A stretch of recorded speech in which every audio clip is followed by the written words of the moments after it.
मुख्यमंत्री किसान संवाद कार्यक्रम में किसानों, लखपति दीदियों, नैनो यूरिया एवं नैनो जीएपी का उपयोग करने वाले किसानों और आम की खेती से आय बढ़ाने वाले उद्यानिकी किसानों से संवाद हुआ। मुख्यमंत्री ने कहा कि इन नवाचारों और सफल प्रयासों से प्रदेश के किसान परिवारों को लाभ मिलेगा। इस अवसर पर मुख्यमंत्री विष्णुदेव साय ने कहा कि प्रधानमंत्री नरेंद्र मोदी के नेतृत्व में शासन के 12 वर्ष पूरे हो रहे हैं। इन वर्षों में देश ने अनेक उपलब्धियां हासिल की हैं। उन्होंने कहा कि अपने पहले कार्यकाल में उन्हें राज्य मंत्री के रूप में कार्य करने का अवसर मिला था और उस दौरान गरीब कल्याण, जन कल्याण एवं अंत्योदय को केंद्र में रखकर कई महत्वपूर्ण कार्य किए गए, जिनका लाभ करोड़ों लोगों तक पहुंचा।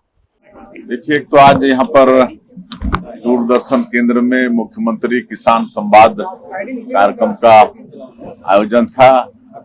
इसमें मुख्यमंत्री के नाते हमने यहाँ पर जो लखपति दीदी हैं, जो ड्रोन और कई तरह से लखपति बनी हैं, वो उपस्थित हुई थी। हमारे नैनो यूरिया, नैनो डीएपी हमारे देश में जो क्राइसिस आया, इससे पहले से उसका लाभ को जानते हुए इस्तेमाल कर रहे हैं। ऐसे किसान भी यहाँ पर आए थे और उद्यानिकी के क्षेत्र में भी कई तरह के आम के और ड्रैगन फ्रूट और कई तरह के मतलब फल उत्पादन करके अपना आर्थिक आय बढ़ा रहे हैं। फिर आपका मत्स्य पालन के क्षेत्र में भी हमारे जो किसान अच्छा काम कर रहे थे, सभी किसान भाई बहनों से आज मुलाकात हुई है, उनसे अच्छा संवाद हुआ है और निश्चित रूप से इसका लाभ हमारे प्रदेश के बेटा बेटियों को भी होने वाला है। छत्तीसगढ़ की बहुचर्चित सीजीपीएससी भर्ती घोटाले में प्रवर्तन निदेशालय ने रायपुर और भिलाई सहित कई स्थानों पर छापेमारी की है। जांच के दौरान ईडी की टीम पूर्व परीक्षा नियंत्रक आरती वासनिक और पूर्व सीजीपीएससी सचिव जीवन किशोर ध्रुव से जुड़े ठिकानों पर दस्तावेजों और वित्तीय लेन देन की पड़ताल कर रही है। इस कार्रवाई के बाद प्रदेश की राजनीति भी गर्मा गई है। राज्य सरकार के मंत्री श्याम बिहारी जायसवाल ने कहा कि सरकार ने चुनाव के दौरान युवाओं से वादा किया था कि भर्ती प्रक्रिया में गड़बड़ी करने वालों के खिलाफ सख्त कार्रवाई होगी। उन्होंने कहा कि जो भी दोषी पाया जाएगा उसे बख्शा नहीं जाएगा। वहीं कांग्रेस के संचार प्रमुख सुशील आनंद शुक्ला ने ईडी की कार्रवाई पर सवाल उठाते हुए कहा कि केंद्रीय एजेंसियों का इस्तेमाल राजनीतिक उद्देश्य से किया जा रहा है। उन्होंने आरोप लगाया कि पूर्व में भी कई मामलों में इसी तरह की कार्रवाई हुई है, लेकिन अब तक कई आरोपों के समर्थन में ठोस सबूत सार्वजनिक नहीं किए गए। कि किसी भी ऐसे व्यक्ति को बख्शा नहीं जाएगा जो हमारे नौजवानों का भविष्य खराब करने में जिनकी हाथ हो, जो भ्रष्टाचार से जिनके हाथ सने हों, ऐसे लोगों को लगातार हमारी कार्रवाई हो रही है और सीबीआई, ईडी, ईओडब्ल्यू जिस भी एजेंसी के माध्यम से होता है, सरकार उसमें जांच करती है और केंद्रीय एजेंसियों को पर्याप्त सहयोग करती है। और आज यही कारण है कि बड़े बड़े घोटाले और भ्रष्टाचारी आज जेल जा रहे हैं और जो भी गड़बड़ी करेगा उनको जेल के सलाखों में जाना है। ईडी का काम पहले दिन से ही कांग्रेस के नेताओं की छवि खराब करना है और कथित शराब घोटाले में ईडी और सीबीआई ने मिलकर एक षड्यंत्र रचा और भारतीय जनता पार्टी की सरकार आने के बाद इसमें ईओडब्ल्यू भी शामिल हुई। अब ईडी के द्वारा कहा जा रहा है कि गोवा में होटल खरीदा गया था, उसको जब्ती बनाई गई है, लेकिन उसके संबंध में कोई भी पुख्ता प्रमाण अभी तक ईडी प्रस्तुत नहीं कर पाई है। पहले बोलते थे 6,000 करोड़ का शराब घोटाला, फिर 3,000, फिर 2,000, अब बोलते हैं 1,000 करोड़ की हमने संपत्तियां जब्त की। दरअसल ये सिर्फ और सिर्फ छवि खराब करने की और पॉलिटिकल प्रोपोगंडा और राजनीतिक साजिश के अलावा कुछ भी नहीं है। अब देखिए, कोर्ट में ये टिकने वाला नहीं है मामला। प्रदेश में अप्रैल मई के दौरान भीषण गर्मी और हीट वेव के चलते तापमान कई जिलों में 45 से 46 डिग्री सेल्सियस तक पहुंच गया था, लेकिन पिछले एक सप्ताह से प्री मानसून गतिविधियों के कारण मौसम में बदलाव देखने को मिला और तापमान में करीब 6 डिग्री तक गिरावट दर्ज की गई है। रविवार को भी प्रदेश के कई इलाकों में हल्की से मध्यम बारिश हुई। सबसे अधिक वर्षा गरियाबंद में 30 मिलीमीटर रिकॉर्ड की गई, जबकि सुकमा और रामानुजनगर में 20-20 मिलीमीटर बारिश दर्ज हुई। अभी एक द्रोणिका जारी है जो मध्य प्रदेश विदर्भा होते हुए जारी है, जिसका जो है आगामी 5 दिनों में छत्तीसगढ़ के ऊपर 1-2 स्थानों पर गरज चमक के साथ बौछारें पड़ने की संभावना है और हवा की गति जो है 40 से 50 किलोमीटर प्रति घंटा रहेगा और आगामी 5 दिनों तक के अधिकतम तापमान में कोई विशेष देखिए ऐसी स्थिति 1-2 स्थानों पर बनी रहेगी, क्योंकि एक 2 सिस्टम काम कर रहे हैं इसके पीछे। जो एक तो द्रोणिका है और एक जो है साइक्लोनिक सर्कुलेशन है जो उत्तर प्रदेश के ऊपर है।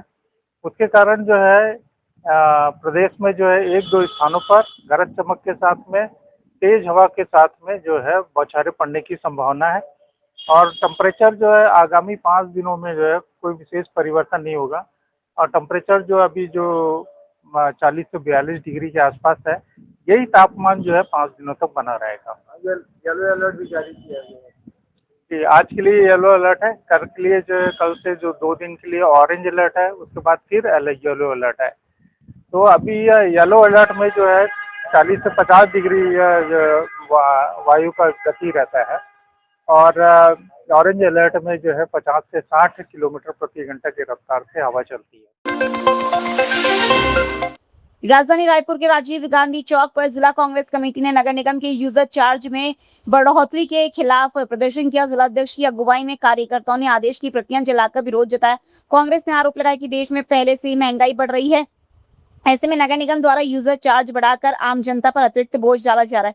प्रदर्शन के दौरान कार्यकर्ताओं ने नारेबाजी भी की। नेता प्रतिपक्ष आकाश तिवारी ने कहा कि क्या ट्रिपल इंजन सरकार इसलिए चुनी गई थी कि जनता को महंगाई और अव्यवस्थित सफाई व्यवस्था का सामना करना पड़े। उन्होंने बढ़े हुए चार्ज को तुरंत वापस लेने की मांग की।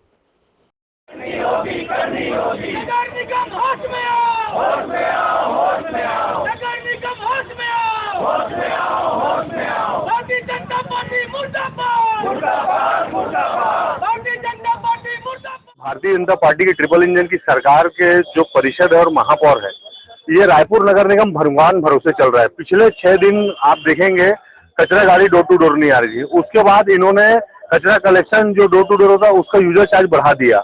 अब इन्होंने आज जो पिछले 4 महीने से भुगतान नहीं हुआ, उसके बाद आज सफाई कर्मचारी स्ट्राइक पर चले गए हैं।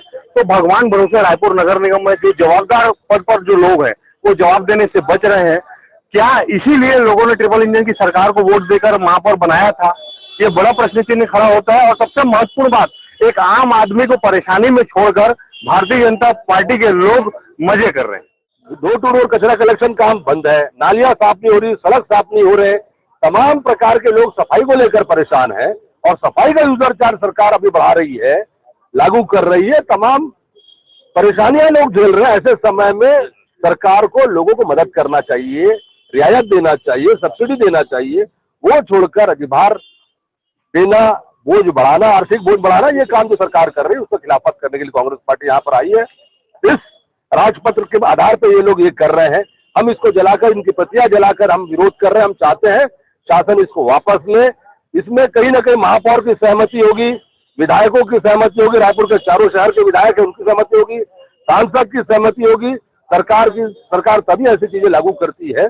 और लगातार जब जब भाजपा की सरकार आई है तब लोगों को पहले 720 रुपए टैक्स लगता था जलकर, 2400 करने का काम यही राजेश मूरत जी और ब्रिजमोहन अग्रवाल जी ने किया था। समेकित कर लगाकर लोगों के ऊपर 600 रुपए का जुधार यही सरकार ने किया। फिर ये वही लोग काम कर रहे हैं, यूजर चार्ज के नाम से अत्याचार करने का काम करें। इसका विरोध हम लोग करते हैं। छत्तीसगढ़ के अनुसूचित क्षेत्रों में आदिवासियों को जल, जंगल और जमीन सहित पारंपरिक स्वशासन के अधिकार देने के लिए लागू पैसा कानून को लेकर राज्य सरकार ने इसे महत्वपूर्ण कदम बताया है।